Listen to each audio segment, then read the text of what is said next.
मिले हो तुम मुझको बड़े नसीबों से।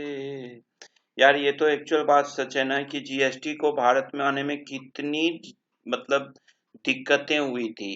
और आज हमें भी थोड़ी सी दिक्कत हो गई थी। आपको ये थर्ड वीडियो रिलीज करने में मैंने ज्यादा टाइम ले लिया। वेरी वेरी सॉरी यार, मुझे ना थोड़ा सा शेड्यूल टाइट था, इसलिए मैं आपको कॉन्स्टिट्यूशन ऑफ इंडिया का ये बेसिक जीएसटी का थर्ड पार्ट लाने में लेट हो गया। और इस जो जीएसटी की मैंने क्लासेस शुरू किया है, पूरी जीएसटी करना है, शायद 100 150 पार्ट्स होंगे, वीडियोज होंगे इसके। और पता नहीं कितने होंगे। मैंने सोचा था दो वीडियो, दो पार्ट में बनाऊंगा, दो एपिसोड बनाऊंगा जीएसटी बेसिक का, बट अब ये आपको तीसरा चल रहा है और मुझे लग रहा है एक और बनाना पड़ेगा, चौथा मैंने सोच रखा है। और इसका नाम हमने दिया है जीएसटी की भारत यात्रा। तो चलिए, मैं हूं राम प्रकाश गौतम और मेरे साथ थोड़ा सा टाइम पास कर लीजिए। और आज हम लोग डिस्कस करेंगे बेसिक जीएसटी में the journey of GST and India में जीएसटी की भारत यात्रा की पार्ट 3 में द इंडियन कॉन्स्टिट्यूशन, भारत के संविधान की बात करेंगे। और भारत की संविधान की भी किसकी बात करेंगे? जो 101st कॉन्स्टिट्यूशनल अमेंडमेंट 2016 में हुआ था, उसमें भी पूरे कॉन्स्टिट्यूशन की डिस्कस हम नहीं करेंगे। हम करेंगे डिस्कस किसके? जिसका जीएसटी पे इफेक्ट पड़ा है, उसके लिए हम लोग आज डिस्कस करेंगे। तो चलिए, कॉन्स्टिट्यूशन ऑफ इंडिया के बात हम लोग करते हैं। हमारे यहाँ पे थोड़ा सा मैं कैमरा को नीचे करूं ताकि आप लोगों को समझने में, पढ़ने में ऊपर सही होगी, दिक्कत होगा फिर कैमरा ऊपर करेंगे। अभी सबसे पहले समझिए कि इंडिया के पास जो है ना, 3 टायर फेडरल स्ट्रक्चर है। यूनियन गवर्नमेंट, स्टेट गवर्नमेंट और लोकल गवर्नमेंट। ये 3 तरह की सरकारें हमारे पास भारत पे कानून बनाती है इंडिया में।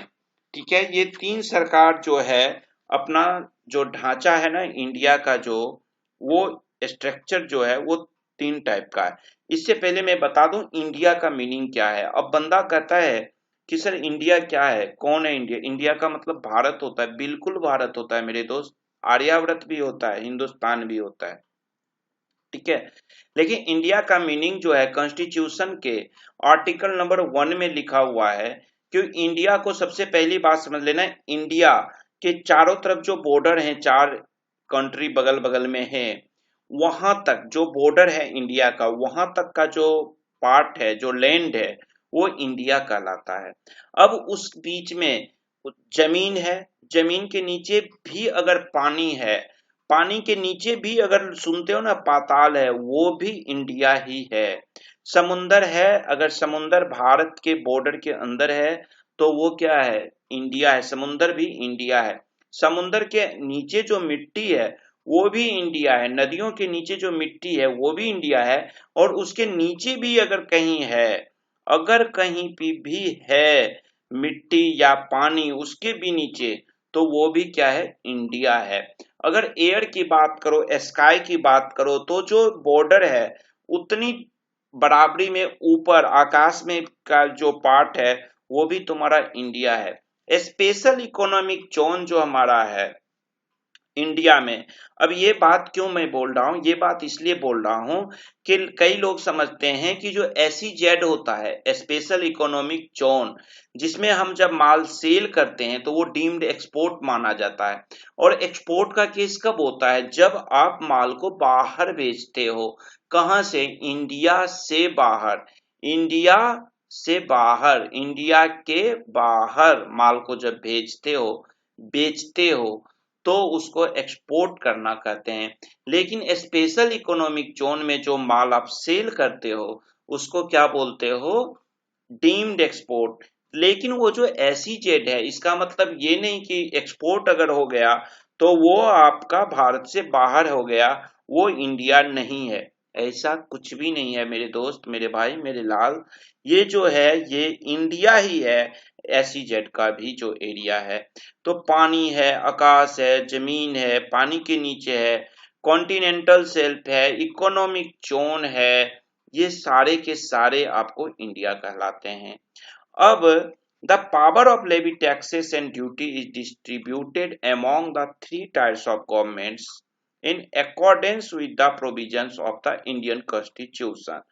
इंडियन कॉन्स्टिट्यूशन के अनुसार टैक्स को लेवी करना, टैक्स को लगाना और ड्यूटी को लगाना या उसको कलेक्शन करना, भारत में 3 जो क्षेत्र हैं, यूनियन, स्टेट और लोकल, इन तीनों में आपस में बांट दिया गया है। यही तीनों करेंगे, लेवी भी करेंगे और कलेक्ट भी करेंगे। किस केस में, किसके द्वारा?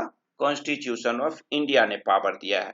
और अगर आप कोई भी डायरेक्ट या इनडायरेक्ट काम कॉन्स्टिट्यूशन से अलग कर लेते हो, यानी कि आप कोई टैक्स कलेक्ट कर लेते हो या टैक्स लगाते हो, तो इस केस में अगर आपने कॉन्स्टिट्यूशन में ये प्रावधान नहीं है प्रत्यक्ष या अप्रत्यक्ष किसी भी रूप से, तो वो जो है सो नियम के खिलाफ माना जाएगा, कॉन्स्टिट्यूशन के अगेंस्ट माना जाएगा। अब लेवी और कलेक्शन का एग्जांपल समझना। लेवी मतलब क्या होता है? लेवी मतलब होता है लगाना और कलेक्शन मतलब होता है कलेक्ट करना। तो जो लेवी करेगा वही कलेक्ट भी करेगा। सपोज करो कि हमने क्या हुआ कि मैं स्कूल में पढ़ता था, 9th-10th में पढ़ता था, एक बालक से लड़ाई हो गई। क्यों भाई? स्कूल में बैठने के लिए। अब मैंने क्या किया, मैंने उठा उस लड़के का कॉलर पकड़ा। कई बार होता है ना, बच्चे क्या करते हैं कि जो मैं यहाँ बैठा हूं मेरा बैग रखा रहेगा बगल वाली चेयर पे। अब जो दूसरा बंदा आया वो क्या करेगा, सीट नहीं है तो खड़ा तो नहीं रहेगा, वो हमारा बैग हटाया वहां बैठ गया। मैंने क्या किया, मैंने उठा उसका कॉलर पकड़ा। कॉलर पकड़ा का भाई अब तो बेटा बाहर निकल जा, तो मैं बर्बाद कर दूंगा, खतरनाक तरीके से पीटूंगा। अब ये जो हुआ सो ये यहाँ पे देखो ये लेवी हो गया उस पे। मैंने जो थ्रेट दिया, धमकी दिया, वो उस पे लेवी हो गया कि भैया अब तो तू पिटेगा। और जो बाहर निकला तो या तो मैं खुद पीटूं या मेरे दोस्त यार उसको पीटे। यानी कि अगर मैं यूनियन हूं तो यूनियन उस पे टैक्स लगाए, स्टेट लगाए या लोकल अथॉरिटी लगाए, और उसी का बंदा उसको कलेक्ट भी करेगा उस टैक्स को। यानी कि मैंने लेवी किया, मैंने उसे धमकी दिया और मेरा ही आदमी या मैं खुद उसको बाहर जाके धुलाई भी कर दूं। तो ये है लेवी और कलेक्शन का फॉर्मूला। मैं समझता हूं कि यहां तक तो आप लोग समझ गए हो। कि आगे लोग कहते चलो ठीक है जी समझ गए, आगे बढ़ते हैं। आगे हम देखते हैं कि जो कॉन्स्टिट्यूशन ऑफ इंडिया है इसमें 3 पार्ट आपको मैं बता रहा हूं। पहला है प्रीम्बल, इसका मतलब होता है प्रस्तावना, हिंदी में बोलते हैं। उसके बाद कॉन्स्टिट्यूशन ऑफ इंडिया जो है 25 पार्ट्स में बांटा हुआ है, जिसमें 448 आर्टिकल्स हैं और 12 शेड्यूल्स हैं। ठीक है ना? अच्छा एक बात बताऊं, अब ये जो शेड्यूल की बात हो रही है ना, तो अभी बिहार का ना एक एक्टर था, वो कह रहा है कि जी बिहार का एक भोजपुरी लैंग्वेज है, उस लैंग्वेज को मैं लाऊंगा जी संविधान में बदलाव करके। भाई मैं बताऊं, अगर भोजपुरी इतनी अच्छी होती, मैं खुद बिहारी से हूँ, बिहार से हूँ, मैं बिहारी हूँ, मतलब मैं भोजपुरी नहीं समझ पाता हूँ। और जो भोजपुरी की गीतें हैं और फिल्में हैं, यार बेटा क्या बताऊं, तुम गर्लफ्रेंड के साथ हो या बॉयफ्रेंड के साथ हो या बीवी के साथ हो, तुम सुन के शर्मा जाओगे। ऐसी गीतें हैं उसकी, अच्छी अच्छी गीतें। ठीक है ना? तो अगर वो शेड्यूल में आ गया संविधान में, तब तो कल्याण हो जाएगा देश का। चलो खैर कोई बात नहीं।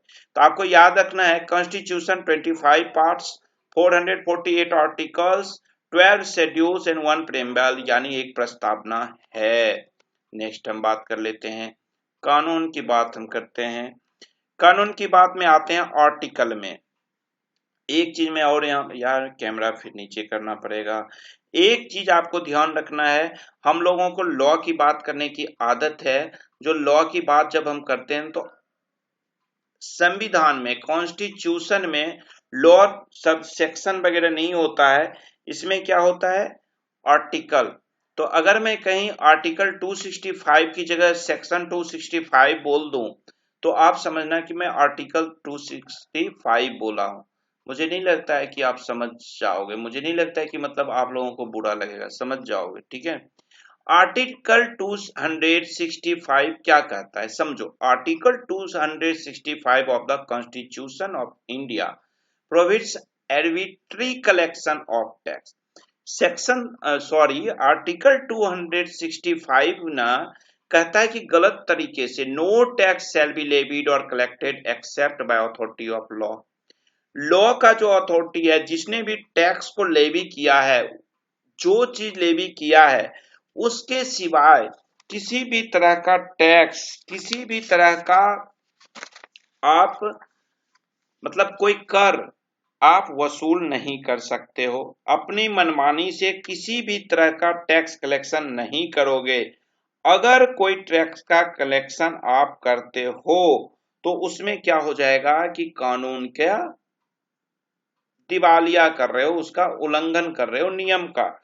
यानी कि जो कानून का जो अधिकार है, जो जिसने लगाया है, उसके सिवाय कानून के अधिकार के तहत power of imposing the tax, उसके जिसके पास पावर है उसके सिवाय अगर किसी ने कलेक्ट किया या इम्पोज किया, मतलब अथॉरिटी क्या है, यूनियन है, स्टेट है और लोकल है, इन तीनों के सिवाय किसी ने किया तो वो पावर का मिसयूज करना होता है। तो उस चीज को आपको नहीं करना है। ये कहता है कौन? आर्टिकल 265, ये आर्टिकल ये पावर देती है।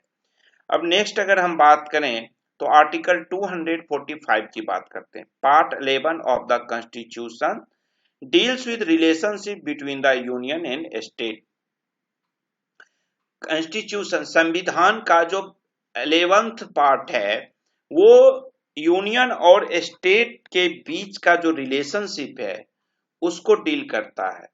ये कहता है कि the power of enacting the laws is conferred on the parliament and on the legislature of a state by article 245 of the constitution. अब सवाल होता है कि भैया स्टेट को स्टेट को या यूनियन को कहां से पावर आती है? भाई टैक्स लगाओ, लॉ पे टैक्स लगाइए, कहां से आता है? टैक्स बनाओ, कानून बनाओ, कौन देता है ये power?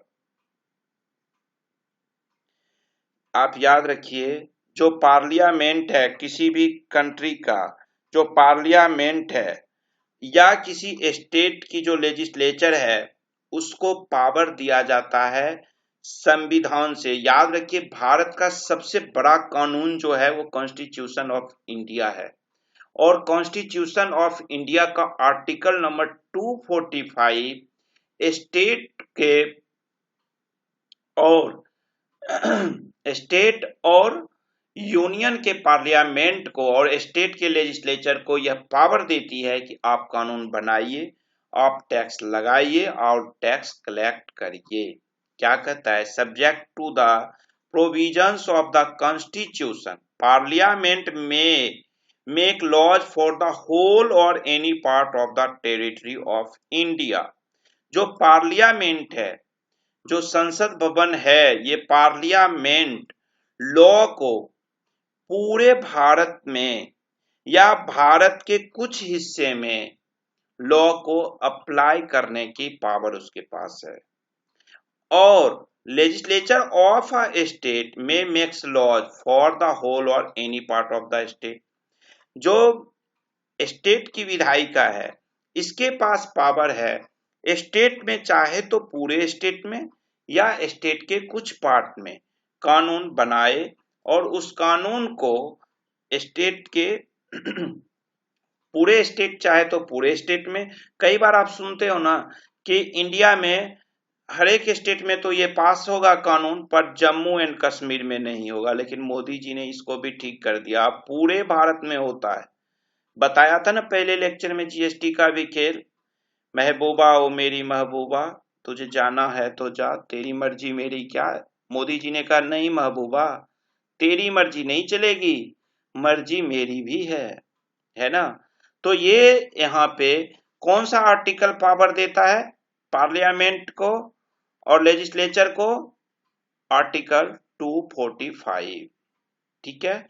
Next, no law made by the parliament shall be deemed to be invalid on the ground that it would have extraterritorial operation। कोई भी कानून जो है, सांसद द्वारा कोई भी कानून अगर बनता है तो ये अमान्य नहीं माना जाएगा कि इसके पास इससे जो है, जो एडिशनल टेरिटोरियल है, एक्स्ट्रा टेरिटोरियल है, उसका ऑपरेशन होगा। नेक्स्ट हम देखते हैं किसका, आपको आर्टिकल 246 आपके पास आएगा और 246 की चर्चा करते हैं। अब 246 आर्टिकल क्या करता है?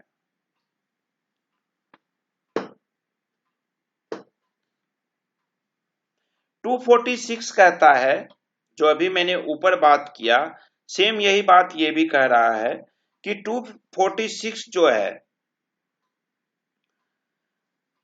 केंद्र सरकार और राज्य सरकार को पावर देता है कि आप या तो केंद्र सरकार पूरे भारत में या भारत के कुछ पार्ट पे, और स्टेट गवर्नमेंट पूरे स्टेट में या स्टेट के कुछ पार्ट पे अपनी कानून लगाए, पार्ट लगाए और उसका टैक्स का कलेक्शन करे और क्या करे, लेवी करे, ये पावर देती है। नेक्स्ट हम आते हैं, थोड़ा सा कैमरा फिर हटाते हैं। शेड्यूल जो है, 7th शेड्यूल आर्टिकल 246, इसमें 3 टाइप के आपको मैंने बताया था, 3 टायर लेवल है, 3 लिस्ट आपको हैं, 3 सूची है। इसमें 246वां जो आर्टिकल है उसका 7th शेड्यूल जो है, आर्टिकल 246 का 7th शेड्यूल, वो आपको 3 सूची देती है, 3 लिस्ट देती है। और ये 3 लिस्ट क्या क्या है, ये देख लो। ये 3 लिस्ट मैंने बताया था, यूनियन का, स्टेट का और कॉन्करेंट लिस्ट। यूनियन लिस्ट सबसे पहले फिर याद कर लेना, अगर कोई भी पूछता है कि जो सूची है यूनियन, स्टेट और कॉन्करेंट लिस्ट का, इसका आर्टिकल क्या है, तो आर्टिकल नंबर 246 शेड्यूल जो है 7th है। यूनियन लिस्ट कहता है कि it contains the matters in respect of which the parliament, central government has the exclusive right to make law।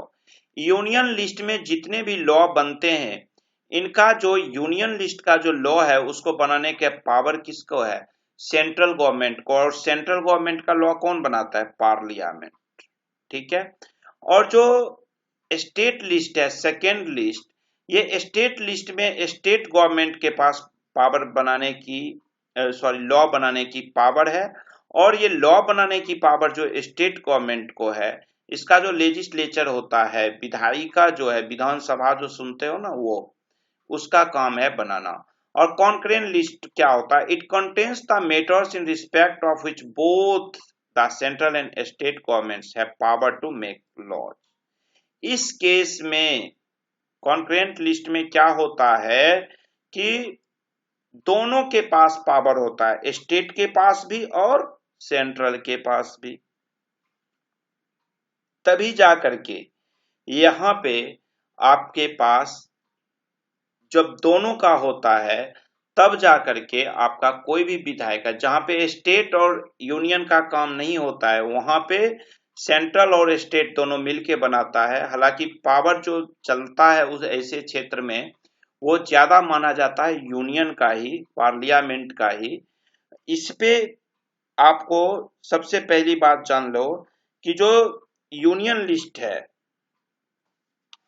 3 list बताया मैंने, यूनियन लिस्ट, स्टेट लिस्ट और कॉन्करेंट लिस्ट। जो यूनियन लिस्ट में है, इसमें आपको 82 से लेके 91 तक की जो एंट्री है वो लिस्ट 1 में आता है। यूनियन लिस्ट में 82 से लेके 82 टू 91 एंट्रीज, ये इतनी एंट्री जो आता है यूनियन लिस्ट में आता है। सेंट्रल में आ जाएगा, यूनियन का मतलब हो गया। और यहाँ पे सेंट्रल गवर्नमेंट के पास पावर है लॉ को, टैक्स को लेवी करने का। अब अगर हम स्टेट लिस्ट की बात करें, सेकेंड लिस्ट जो है, दूसरी सूची है स्टेट लिस्ट की। स्टेट लिस्ट में कौन सा आता है, 45 45 टू 63 एंट्रीज, 45 से 63 एंट्री तक, जो 63 नंबर एंट्री तक जो है वो स्टेट लिस्ट में आना है। अब यहाँ पे जो पावर हो जाता है टैक्स को लेवी करने का या कलेक्शन करने का, वो किसका होता है? स्टेट लिस्ट का, स्टेट गवर्नमेंट का काम हो जाता है। इसके पास पावर हो जाता है। पार्लियामेंट को जो फर्दर पावर है,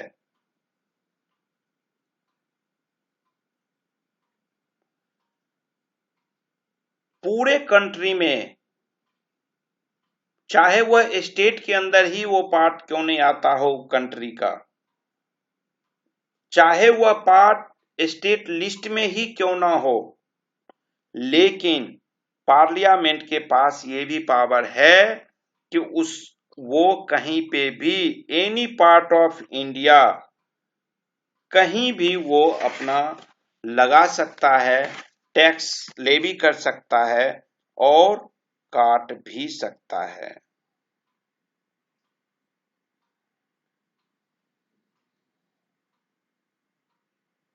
क्लियर? अब हम बात करें यहाँ पे एक्चुअली क्या हुआ था। एक बार राहुल गांधी जी जब जीएसटी पास हो गया तो राहुल गांधी जी ने घर में गए।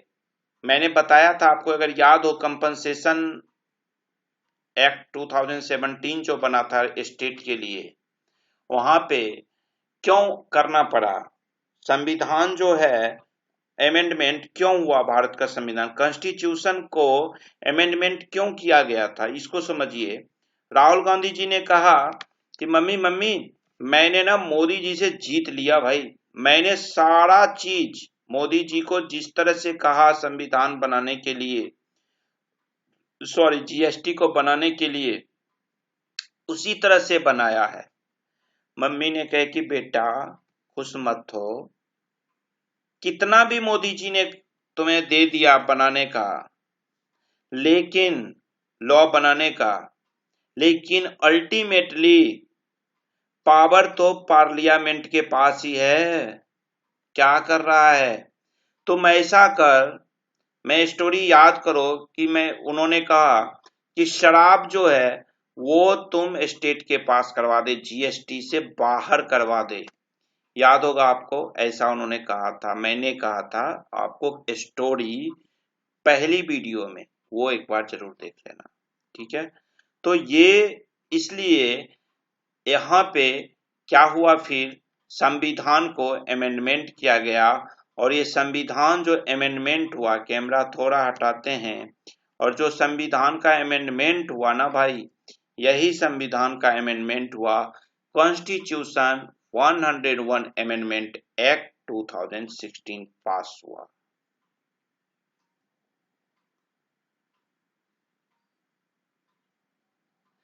अब जो जीएसटी आया, गुड्स एंड सर्विसेज टैक्स जो आया, उसका जो पावर है,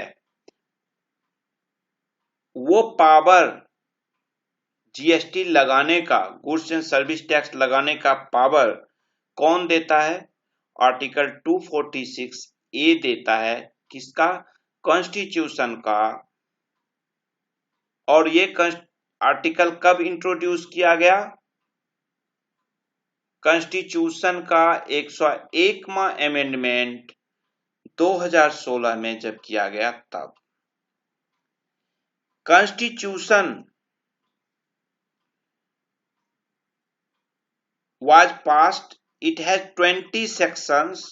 Newly inserted Article 279 empowering President to constitute GST Council was notified on 12th September 16. Remaining provisions were notified with effect from 16 September 2016. Constitution जो 101st अमेंडमेंट एक्ट 2016 आया था, जब वो पास हुआ तो इट हैज 20 सेक्शंस था, और न्यूली इंसर्टेड आर्टिकल, एक नया आर्टिकल 279 कैपिटल ए आर्टिकल जोड़ा गया, जो कि प्रेसिडेंट को तो आप लोग समझते ही होंगे ना, प्रेसिडेंट जो होते हैं, राष्ट्रपति महोदय, उनको यह पावर देता है कि आप जो है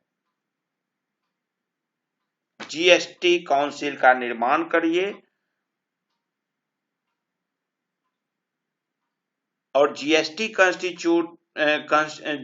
काउंसिल जो नोटिफाई हुआ वो 12 सितंबर 2016 का हुआ और जितने भी प्रोविजंस नोटिफाइड हुए वो आपको 16 सितंबर 2016 से स्टार्ट किया गया। अब एक चीज समझना सब आप लोग, मुझे बताना ध्यान से, जो ये कॉन्स्टिट्यूशन का है इसकी जरूरत क्यों पड़ी, इसको जब समझोगे कि इसकी जरूरत क्यों पड़ी, यहां ध्यान से समझना आप लोग कि क्यों जरूरत पड़ी। जरूरत ही क्या थी आर्टिकल की, आपके पास तो ऑलरेडी भैया सब कुछ है। आपके पास जब कॉन्स्टिट्यूशन है, संविधान है, तो क्यों जरूरत पड़ी बदलने की। मैं आपको बताया था कि जब भी कोई एंट्री होती है तो डॉक्टर भीमराव अंबेडकर सर मतलब भविष्य तो नहीं जानते थे ना, वो विद्वान थे,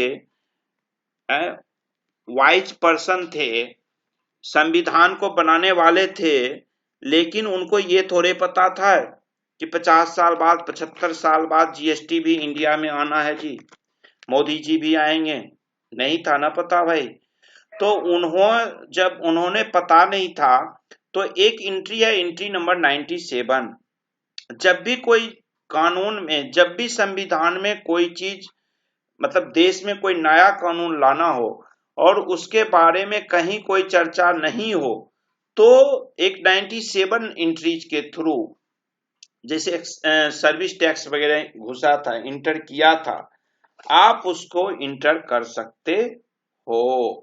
97 नंबर जो एंट्री है उसके शेड्यूल 7 का जो एंट्री नंबर 97 है उसका लिस्ट 1 के थ्रू सर्विस टैक्स यानी यूनियन लिस्ट के थ्रू सर्विस टैक्स को एंट्री किया गया था। उसी तरह से आपको जितने भी एंट्रीज हैं वो आपको करना है, किस तरह से, 97 की तरह से, अगर कहीं कुछ नहीं है तो।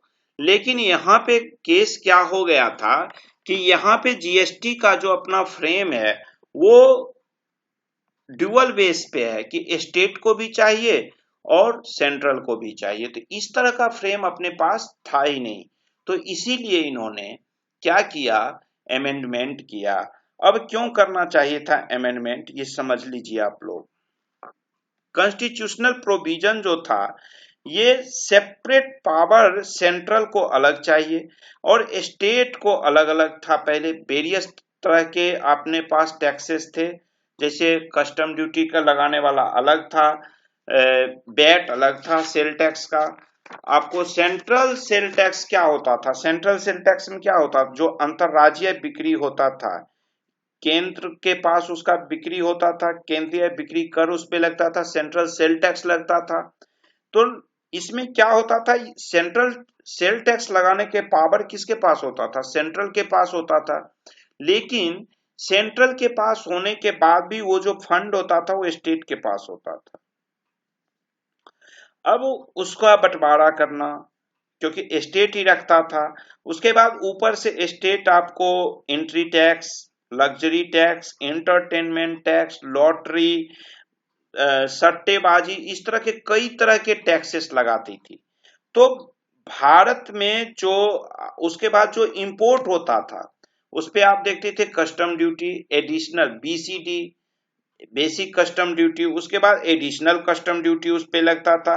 तो इन सब को एक करने के लिए कि भैया नहीं ऐसा कुछ करो जो मतलब ये नहीं कि हर स्टेज पे टैक्स पे ही टैक्स हो। और क्या होता था, फॉरेनर हमारे देश में आना नहीं चाहता था क्योंकि उन लोगों के पास एक ही टैक्स था। पार्ट 1 में मैंने आपको बताया था, इसी वीडियो के पार्ट 1 में। तो वहां पे हुआ कि भैया ऐसा है कि ऐसा कोई लॉ हमारे पास कोई एंट्री नहीं है कि हम इंटर कर दें जीएसटी को।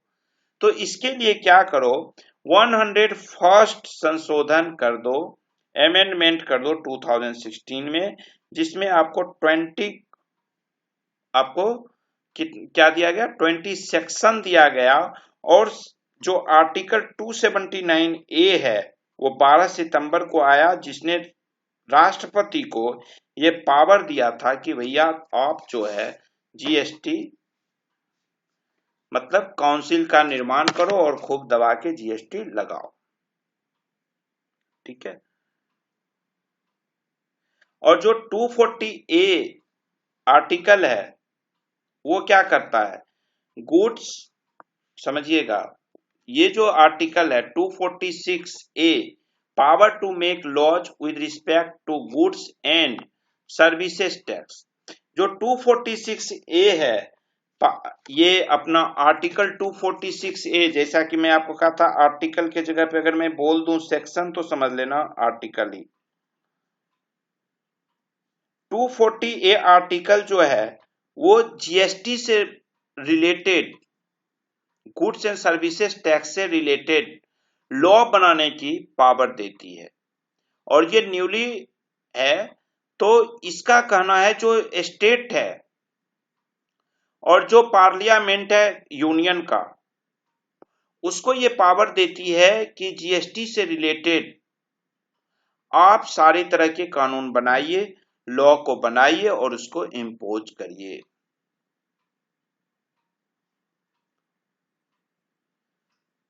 अब जो यूनियन है उसमें आपको ध्यान रखना है कि जो आईजीएसटी लगाने की पावर है वो पार्लियामेंट के पास है। आईजीएसटी से रिलेटेड जितने भी लॉज पास किए जाएंगे उसका राइट्स किसके पास है, पार्लियामेंट के पास है। Clear? Parliament has exclusive power to make laws with respect to goods and service taxes where the supply of goods or service या both takes place in the course of interstate trade or commerce। यानी कि inter state जब भी cell होगा, IGST जो लगना है उसके लॉ के लिए जो पावर है वो किसके पास है, यूनियन के पास है। ठीक है। अब हम डिस्कस करते हैं इसमें आर्टिकल 246 ए की।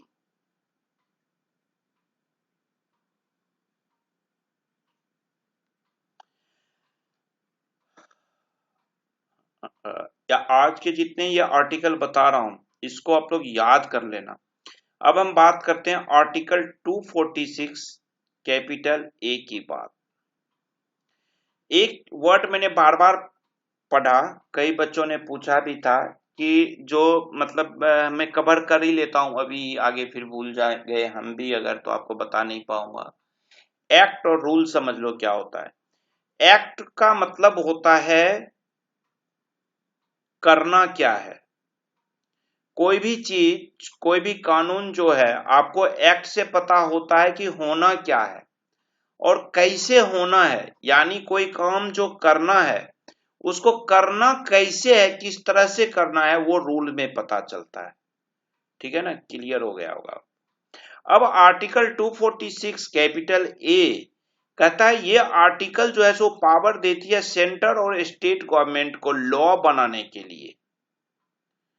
जीएसटी के जो लॉज होंगे उसका पावर इसको देता है कि भैया तुम जीएसटी का लॉ बनाओ, चाहे वो स्टेट है या आपको स्टेट के साथ साथ सेंटर को भी ये पावर, पार्लियामेंट को भी पावर देने वाला जो आर्टिकल है भारत के संविधान की, वो आर्टिकल है आर्टिकल नंबर 246 कैपिटल ए।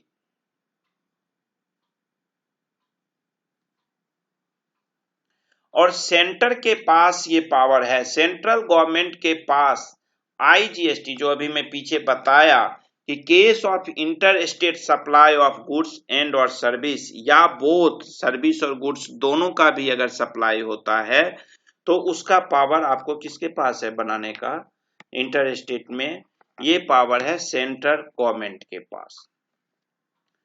जबकि ये सारे जो नीचे के जो ये आइटम्स हैं आपके, ये वाले आइटम्स, इस पे डेट बताया जाएगा जीएसटी काउंसिल के थ्रू। रिकमेंड किया जाएगा कि इस पे however in respect to the following goods the aforesaid provisions shall apply from the date recommended by the GST council.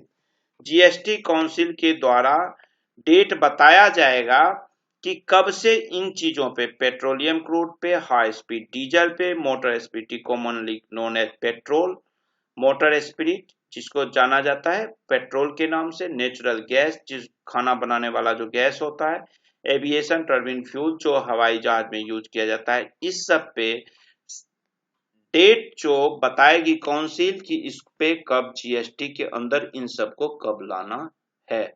2017 में जब जीएसटी लाया गया उस समय इन सब पे नहीं था, एज वेल एज शराब पे भी। दारूबाज वाला बताया था ना स्टोरी फर्स्ट वीडियो में, याद रखना। अब हम डिस्कस करते हैं आर्टिकल 269 ए। आर्टिकल 269 ए क्या कहता है? आर्टिकल 269 ए का काम है, आर्टिकल 269 ए पावर देती है कलेक्शन करने का और लेवी करने का, टैक्स लगाने का और टैक्स कलेक्शन करने का। जब आप इंटर स्टेट सप्लाई करते हो तो उसमें जो जीएसटी लगना है आईजीएसटी, इसका पावर इसका पावर कॉन्स्टिट्यूशन का आर्टिकल नंबर 269 ए देता है।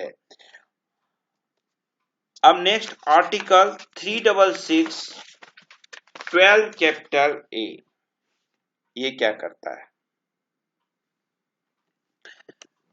ये जो है आर्टिकल 366 12 कैपिटल ए, ये कर सबसे पहले जान लो कि आर्टिकल 366 जो है इसके बारे में गुड्स एंड सर्विस टैक्स का ये कहता है, डेफिनेशन यहां से होता है।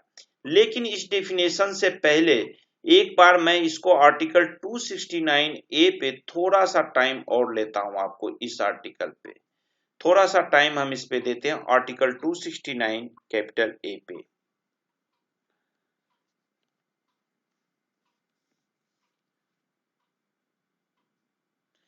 जो भी मैंने आपको बताया इंटर स्टेट सप्लाई पे टैक्स लगाने के लिए आपको पावर कौन सी आर्टिकल देती है? Article number 269 capital A. अब ये आर्टिकल 269 कैपिटल ए जो है, ये इंपोर्ट जब गुड्स का होता है या सर्विस का होता है या गुड्स एंड सर्विस दोनों का होता है, तो उस पे भी जो आईजीएसटी लगाया जाता है, इसका पावर इंटर स्टेट सेल पे या इंपोर्ट पे जो आईजीएसटी लगेगा उसका पावर, उसके बारे में जानकारी हमें आर्टिकल 269 कैपिटल ए के थ्रू है। अब suppose an amount collected as IGST, जो आपने कोई अमाउंट आईजीएसटी से कलेक्ट किया है तो इसका आप यूज कर सकते हो। आईजीएसटी जो आईजीएसटी आपने कलेक्ट किया उसको एसजीएसटी और सीजीएसटी के साथ पेमेंट करना जब आपका है और आईजीएसटी का आपके पास है, तो आईजीएसटी के अमाउंट को आप सीजीएसटी और एसजीएसटी से मेकअप कर सकते हो, और सीजीएसटी वाले से एसजीएसटी को और एसजीएसटी वाले से सीजीएसटी को करोगे कि नहीं करोगे, ये मैं आगे बताऊंगा। ये ध्यान रखना, आई वाले तो क्लियर रहना कि आईजीएसटी का जो है बचा हुआ अमाउंट तुम्हारे पास कलेक्शन, उसका सबसे पहले तो तुम्हें आईजीएसटी से ही मैनेज करना है। अगर बच गया तो उससे फिर तुम सी को करो और फिर एस को करो। अब अगली वीडियो में मैं बताऊंगा इस चैप्टर के ही बाद, अगली वीडियो मतलब अगले इस वीडियो बेसिक वाले में नहीं, नेक्स्ट वाले वीडियो चैप्टर में बताऊंगा कि आईजीएसटी का यूज कैसे होगा, कैसे उसका मर्जिंग किया जाएगा, बांटा जाएगा टैक्स पेमेंट करते समय। वो डिस्कस हम अगली वीडियो में आपके साथ करेंगे। उसके बाद आपको ध्यान रखना है जो जीएसटी जो लगना है वो ना गुड्स पे लगेगा ना सर्विस पे लगेगा। आपको याद रखना है जीएसटी लगेगा supply of goods and supply of services पे।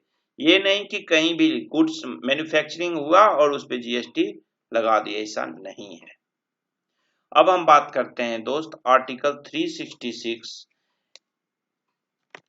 12 कैपिटल ए के बारे में।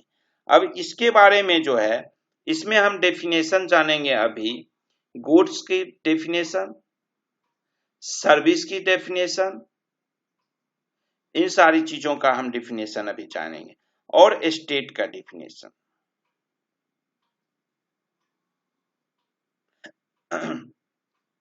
जो आर्टिकल, ये आर्टिकल 366 आर्टिकल है 366, इसके कई पार्ट्स में जाकर के आपको स्टेट के बारे में, गुड्स के बारे में, सर्विस के बारे में डिफिनेशन दिया जाएगा। तो जो आर्टिकल 366 12 कैपिटल ए है, इसका जो डेफिनेशन है, इसमें आपको डेफिनेशन मिलता है गुड्स एंड सर्विस टैक्स का। गुड्स एंड सर्विसेज टैक्स का मतलब समझिए। अच्छा, एक चीज देखो, मैं भी मिस्टेक करता हूं, आप लोग भी मिस्टेक करते हो, लेकिन ध्यान रखना, पहली वीडियो में मैंने बताया था कि गुड्स एंड सर्विस टैक्स नहीं बोलना है, गुड्स एंड सर्विसेज टैक्स होता है, ठीक है। तो गुड्स एंड सर्विसेज टैक्स का मतलब होता है any tax, goods and services tax का मीनिंग होता है, goods and services tax means any tax on supply of goods और सर्विसेज, और बोथ मतलब गुड्स एंड सर्विस दोनों जहां हो, except taxes on the supply of the alcoholic liquor for human consumption. GST जो अप्लीकेबल होना है उस हर एक गुड्स के सप्लाई पे, सर्विस के सप्लाई पे, और गुड्स एंड सर्विस कंपोजिट दोनों मिला के भी जो सप्लाई होगा उस पे जो टैक्स लगेगा वो जीएसटी कहलाएगा। लेकिन जीएसटी ह्यूमन कंजम्पशन के लिए जो लीकर है, जो शराब है, उस पे नहीं लगाया जाएगा। यानी कि देश में शराब पीना स्वास्थ्य के लिए भी हानिकारक है, और अवैध भी कई स्टेट, बिहार वगैरह वालों ने तो बंद कर रखा है शराब को, गुजरात में भी शायद शराब बंद है। तो लीकर जहां बंद है बंद ही है, लेकिन एक चीज याद रखना, लीकर बिहार वगैरह में तो मैं देखता हूँ, कभी कभी अगर बिहार जाता हूँ तो बंद से ज्यादा इजिली थोड़ा महंगे उसमें शराब बिहार में मिलते हैं दबा करके, अपराध का जड़ बना हुआ है शराब। तो क्या होता है कि जो नशेड़ी है ना, याद होगा ना, पहले लेक्चर में मैंने बताया था, दिल्ली में लॉकडाउन में पूरा इंडिया बंद था, पूरी दिल्ली बंद थी, लेकिन दारू वालों के लिए 2 दिन खोल दिया था। पूरा जो अर्थव्यवस्था है ये इसी पे पड़ा हुआ है, इसका डिटेल मैंने बताया था आपको, ठीक है ना। तो लीकर को छोड़ के जो है वो बाकी जितने भी चीजों पे टैक्स लगेगा वही जीएसटी है। अब आर्टिकल 366 का सब आर्टिकल 26 कैपिटल ए की बात अगर करो तो सर्विसेज क्या होता है। सर्विसेज का मतलब होता है ऐसा कोई भी काम, कोई भी सेवा जो माल नहीं हो, अदर देन गुड्स। तो इसके लिए अब आपको जानना पड़ेगा कि गुड्स क्या है। गुड्स जो है वो आर्टिकल 366 का सब आर्टिकल 12 जो है वो आगे आएगा, उसको, उसमें हम गुड्स को जानेंगे। तो ये सर्विसेज हो गया कि सर्विसेज वो चीज है जो गुड्स के डेफिनेशन में कवर नहीं है। अब गुड्स हम आगे जान लेंगे। अब आर्टिकल 366 26 कैपिटल बी के बारे में अगर हम जाने तो ये क्या करता है, ये स्टेट की डेफिनेशन देता है।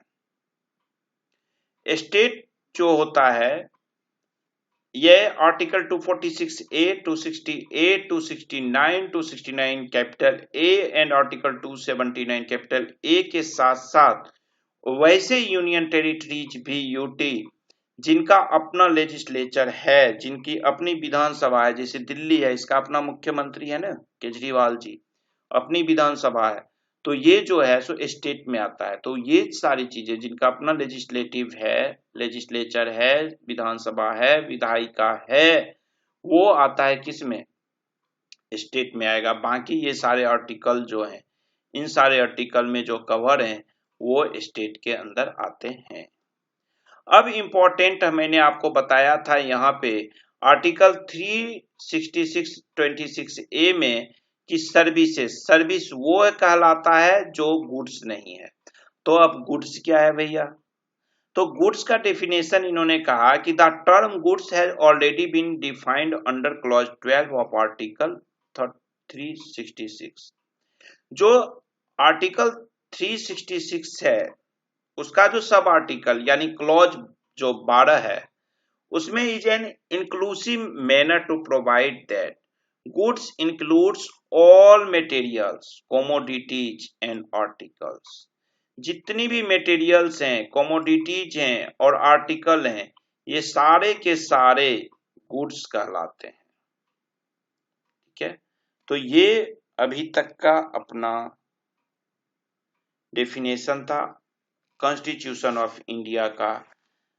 हम सोच रहे हैं कि अभी यहाँ पे खत्म करें। कॉन्स्टिट्यूशन ऑफ इंडिया का एक आर्टिकल नंबर 279 कैपिटल ए की डिस्कस में एक अलग सेपरेट वीडियो बनाऊंगा, क्योंकि अब यही वीडियो लंबी हो चुकी है। ये जीएसटी काउंसिल जिसका डेफिनेशन दिया है आर्टिकल 279 ए, अभी मैं अगर आपको इस पे टाइम दूंगा तो शॉर्टकट में निकल जाऊंगा। मैं चाहता हूं कि ये इम्पोर्टेंट चीजें हैं इसमें जीएसटी काउंसिल में, और प्रॉपर मैं इसको काउंसिल के पोर्टल के साथ आपको रीड करूं, एक बार एक्सप्लेन करूं आपके साथ, पढ़ूं मैं भी। तो इसके लिए मैं इसको अलग से एक और वीडियो कोशिश करूंगा, कल ही रेडी तो है ही, आप देख ही रहे हो स्क्रीन पे रेडी है, कल मैं इसको बनाता हूं। ठीक है, बाय बाय, थैंक यू।